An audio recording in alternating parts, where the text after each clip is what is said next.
Hello. I chose to do my report today using my webcam as opposed to typing it simply because this makes me incredibly uncomfortable. And if there's anything that we learned from Belize, it's that there are going to be situations that are incredibly uncomfortable, but generally they pay off in the end. So here we go. I guess one of the largest things that I did learn from my trip to Belize was the importance of inquiry-based education. Before I went to Belize, I thought that I had a handle on what inquiry was. Even throughout the readings, I thought, well, I really get this. I really get it. But until I experienced it firsthand, I really didn't get it. I guess I confused it more with hands-on curriculum because that's what I've been taught throughout all the workshops that I went through. And I really didn't think that it was a very new concept or a new idea. On the flip side, I also thought that it was a very open-ended learning process, that it left the world open to too many questions and really didn't get down to a definitive answer. And therefore, I really didn't understand the merits of using inquiry-based education.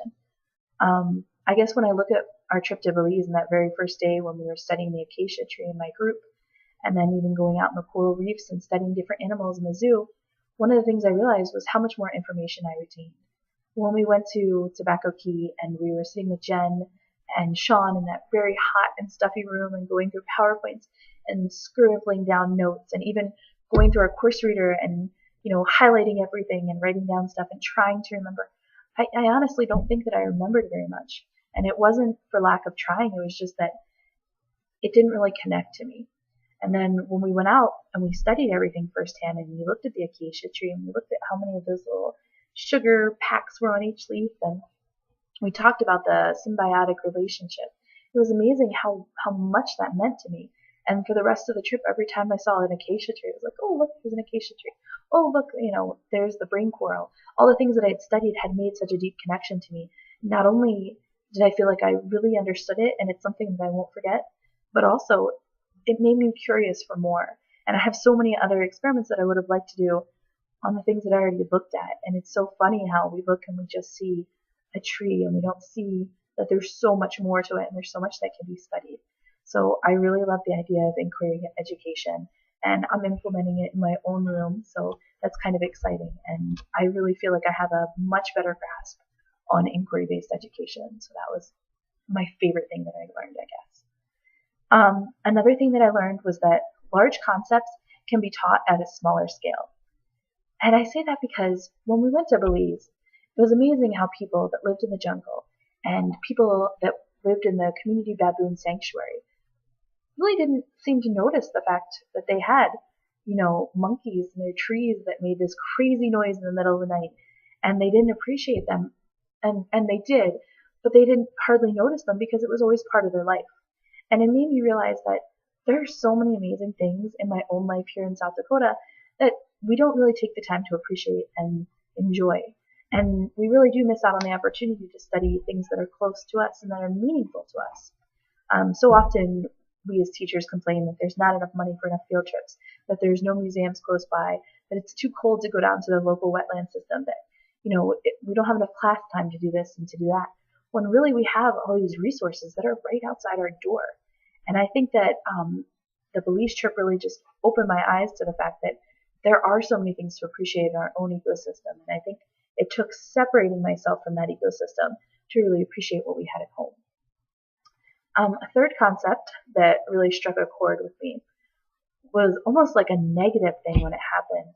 When we were in Belize, I was looking at my classmates who had so much passion and love for the different animals that we saw and so much interest in all the animal things. And I really don't have any. And I felt kind of uncomfortable with that. And I was thinking to myself, gosh, why am I going into my master's for science education? And why am I becoming a science teacher when this is not my first love? And, I looked at Zunantinich and oh my gosh, that day I was so excited. And that was probably my favorite part of the trip.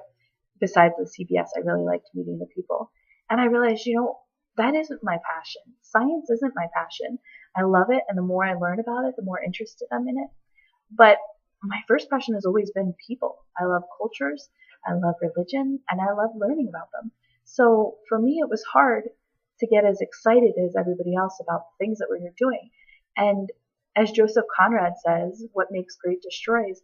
And at this time, this thing that I thought was so detrimental, the fact that I did have such a love for social studies as opposed to science, it's actually, I think, a beneficial thing because it takes me longer to connect with things. And I think I'm going to have a lot of students where it takes them longer to connect to the things that we're learning in science. And because I've gone through that process myself, I can understand where they're coming from. And I can find other venues to kind of get them to connect closer to the material.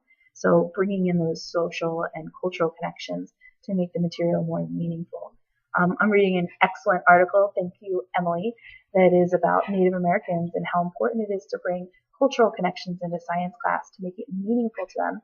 And it just really struck home because, for me, I need the cultural connections to make science meaningful to me.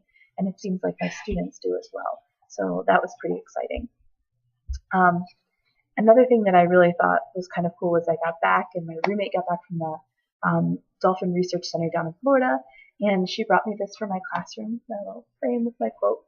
And it really kind of struck the whole idea of what we were getting at down in Belize. And it says, in the end, we will conserve only what we love, and we will love only what we understand, and we will understand only what we are taught.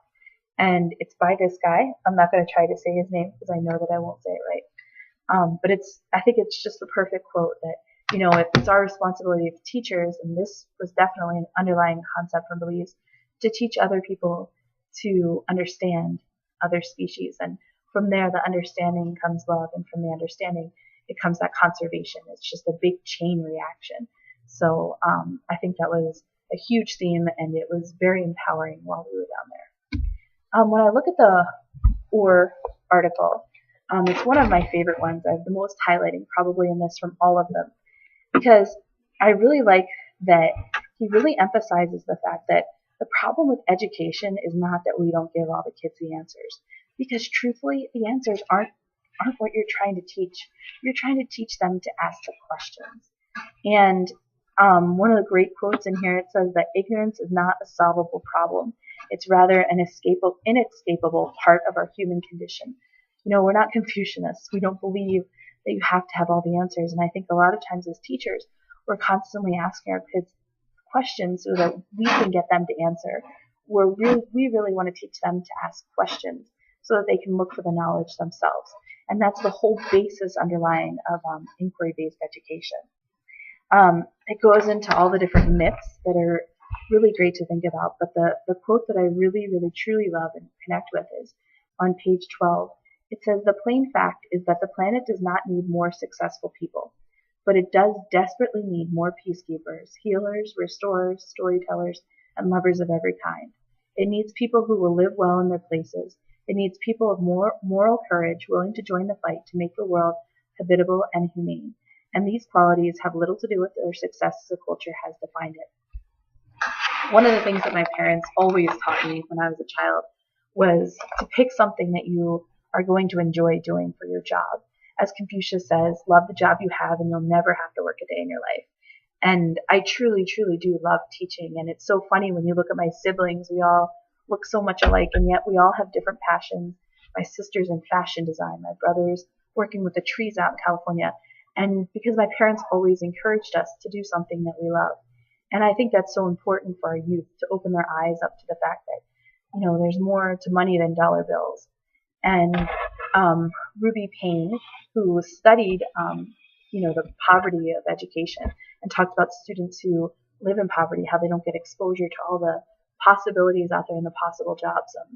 Working with my particular students, the Native American students, I think it's so important to open their eyes to different occupations and make them realize that, not everybody's going to be an NBA star, but there's so many rewarding jobs out there that might not pay that much, but they're rewarding in other ways. So it's so important to introduce them to that. And I think that the OR article just really solidified that concept that, choose something that's worth choosing, that's worth doing.